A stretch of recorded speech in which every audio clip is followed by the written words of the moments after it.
Hello, everybody. This is Nikki from It's Going to Be Okay. And I'm so glad you're here today. This is the last episode of my four-part mini series on the book of Romans, chapters 9 through 12. And so we are reading this chapter in my online Bible study group, and it's been so good. And so I wanted to share some little things that stood out to me that has helped me with my depression and anxiety along the way. And so I hope this will help you too. If it has been helping you, please let me know in the comments. Also, if you're watching on YouTube, please comment, like, and subscribe. And I am going to try and upload the video to Facebook. I know when I was using StreamYard, I was able to do that. So I'm hoping that with the script, I can do that too. We will see. But either way, I'll link the link if you want to watch it on YouTube. I know, I'm a weirdo. So we've been going through Romans and how Paul is showing us things that he wants to share his heart with people. And so there are some things here that have just stood out to me that has really helped me with my depression and anxiety. So I wanted to share. So in the last episode, which is this chapter 12, we're going to bring this down to real life. And because healing, it doesn't usually happen in big moments where you see those miracles or you hear about a miracle that someone has had in their life that was just miraculous and instantaneously. I've not had anything like that happen to me. My grandma had a miracle happen to her when I was 4 years old. And she had a goiter that was growing on her neck from her thyroid issue. And she went up to the altar on a Friday night. We had church on Friday night back then. And the pastor laid hands on her, prayed for her. And by the time she got home, that goiter was gone.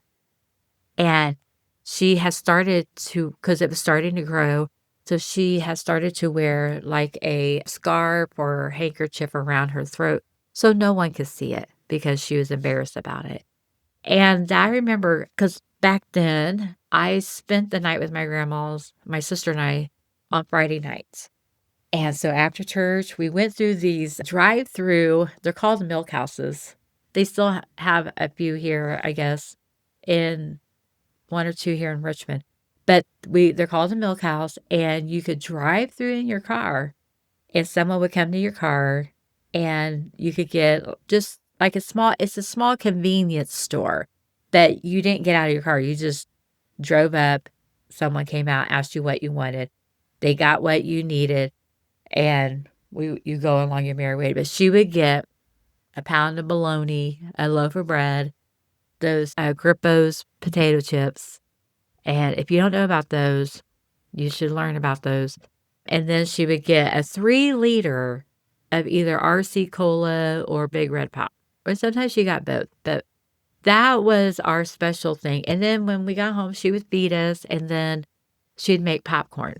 She made it on the stovetop because this was back. Let's see, I was 4, so 79, 80. And so she would make popcorn on the stovetop. And that's how I make my popcorn today. I will not buy microwavable popcorn. Sorry, I didn't mean to get on my soapbox about popcorn. But anyway, I just love my grandma. She taught me so many things, and I will ever be indebted to her. So anyway, that was the one miracle that that was instantaneously to me. I remember going back to her house that night, and she dumped her thyroid medication down the toilet. And I asked her what she was doing, and she says, "God healed me. I don't need this medicine anymore." And I was like, "Okay." So I did not know the significance of that at the time. So I'm just a 4-year-old. I'm at grandma's house. I'm having the time of my life. But anyway, but now as an adult, that was just so amazing. So amazing. Every once in a while, the pastor would have her stand up and tell her story, and I would get to hear it again. But God has healed me in many ways over time. And I give him the glory for anything that has happened over time because, hey, I feel better. So that's what we're talking about. It happens in small daily choices. It doesn't usually happen in big moments. Now, the mental health, the NIH Institute, so the research supported by the National Institute of Health shows that routines reduce anxiety. Okay? If you're experiencing anxiety, do you have routines put in place? Because if you don't, you better start getting some. And stop flying by the seat of your pants. Start with one thing that you need to fix. And that's the first thing you're going to start working on. Don't try to fix your whole life at once. It's overwhelming. You can't do it.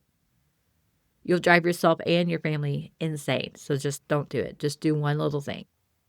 If you haven't listened, I've got, I don't know how many episodes on what's the one small thing that you can do today to make your life better. What can you do in this moment? Yeah, I have been preaching that from eons. Small habits improve mood regulation. Consistency builds mental stability. So now, people probably say, oh, Nikki, you're talking out your butthole.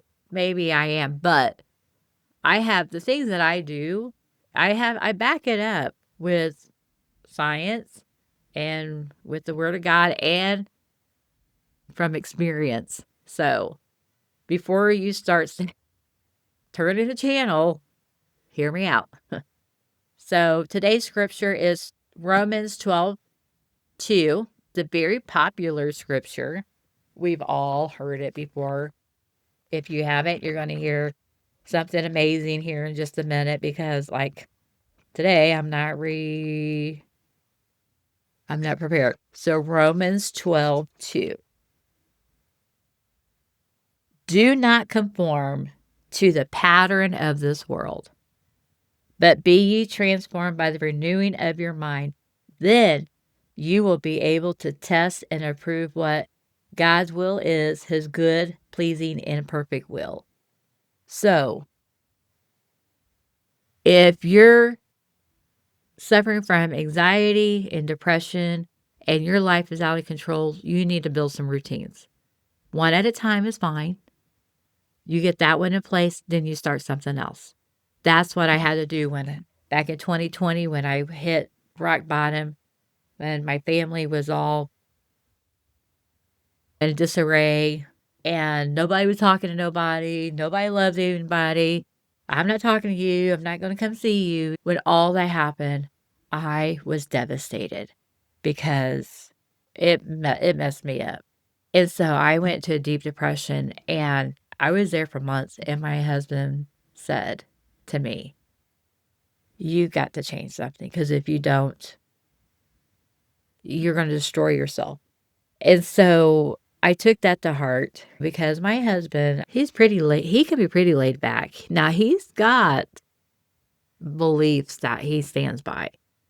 But when I wasn't taking care of myself, I wasn't showering, wasn't getting out of bed, he was like, okay, he usually whatever I want to do, I do. And he doesn't really say that much about it, but he let me know that wasn't going to fly and I needed to do something. So I started to do some stuff, but because I had been in depression for so long and we had went into COVID lockdown, that it was hard. It was really hard for me to come back from that, but I did one thing at a time. I started working on one thing at a time and get my strength back and to be in better health. Now, Joshua 1:8. Let's see what that one says. Joshua 1:8.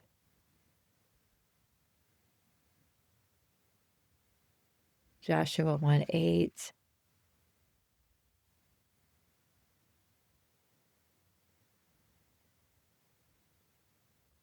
Keep this book of the law always on your lips. Meditate on it day and night, so that you may be careful to do everything written in it. Then you will be prosperous and successful. Meditate on the word daily. I'm gonna tell you, since I've talked about my online Bible study group, and since been talking or since I've been a part of it for 3 years, it didn't sink in for a while.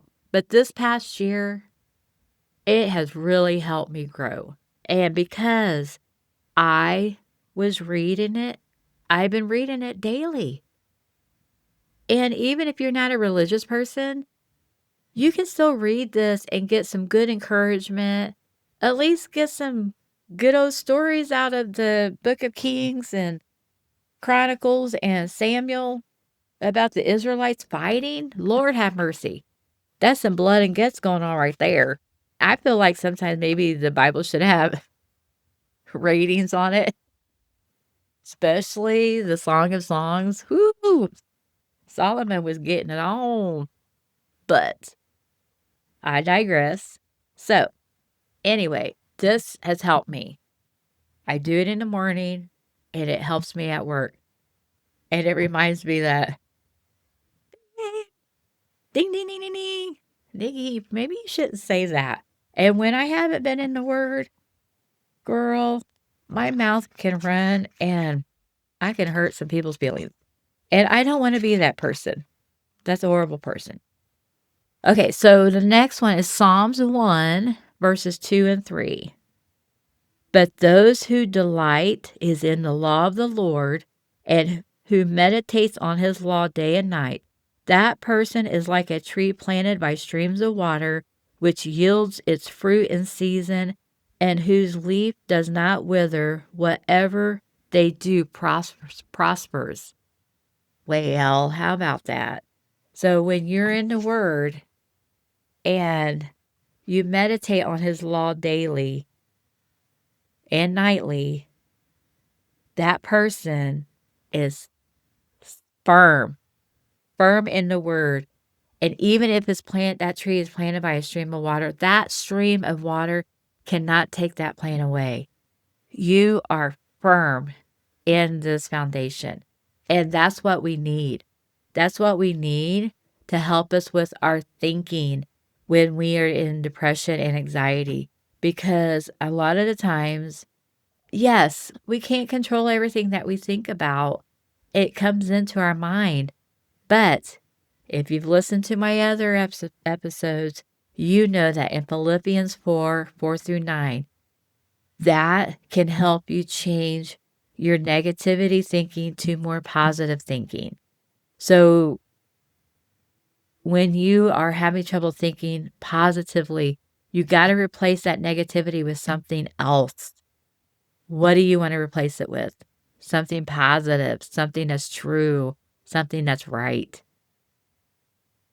And I know a lot of people who aren't religion that will read other types of, like, Buddhism or, I don't know, Hinduism, whatever the different ones, New Ages. I know growing up, New Ageism was like the devil. And whatever it is, you got to replace that negativity with something positive. That's what you got to do. And you don't need a life overhaul, you need a rhythm. And I read a book, can't remember her name, oh my gosh, but she talks about the rhythms in your life. And so she talked about how the things that they went through, there was different seasons, but in those seasons were rhythms. And some of them they had to change and they had to improve and make better. And that's what this is talking about. So what are some practical habits that you can start working on? So 5-minute morning stillness. So I called it quiet time. I found a place actually it was on my couch. I'm not going to say I found a place. But when I worked from home and I was having trouble with calming my mind, when I got off work, I went and sat because I worked up here in this room right here. So I went downstairs. I got on my couch. I didn't turn the TV on. I didn't turn any lights on. I didn't turn the radio on. I didn't turn anything on. I just sat there for 5 to 10 minutes in quietness. And It was so wonderful. I love it. I still do it today. So, 5-minute morning stillness, a grounding scripture. What is a scripture that you can go read when you're having a bad moment? One small act of care, self care. Go get you some water, go for a little walk, breathe. I know I've shared before box breathing, and one of the girls I used to work with, she says that helps her a lot. I did breathing, but I didn't do box breathing, so she showed me how to do it, and, it's really like a visual thing with your breathing. So, you don't have to fix everything today. Just take that one small step. One small step. That's how God begins to renew your mind, with that one small step. So, I hope that this series has helped you, works for you, whatever you wanna call it. The book of Romans wasn't just for it was for the church in Romans, but Paul was able to use these letters to them, and it helped them, the Christians, be seen. It helped understand their mind, and it reconnected with God in a way that actually brings peace. So, I've always say this, that the things I talk about are not rocket science. These are simple things, but it is hard work because when you throw in mental illness and life and anxiety and worries and uncertainties and all, that's what makes it hard. That's what makes it hard to do these things.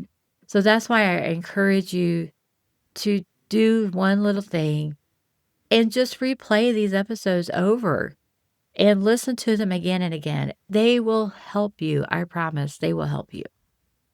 Anyway, I love you. Like I said, if you're watching, please comment, like, and subscribe, and share with someone that you love that could definitely benefit from this information.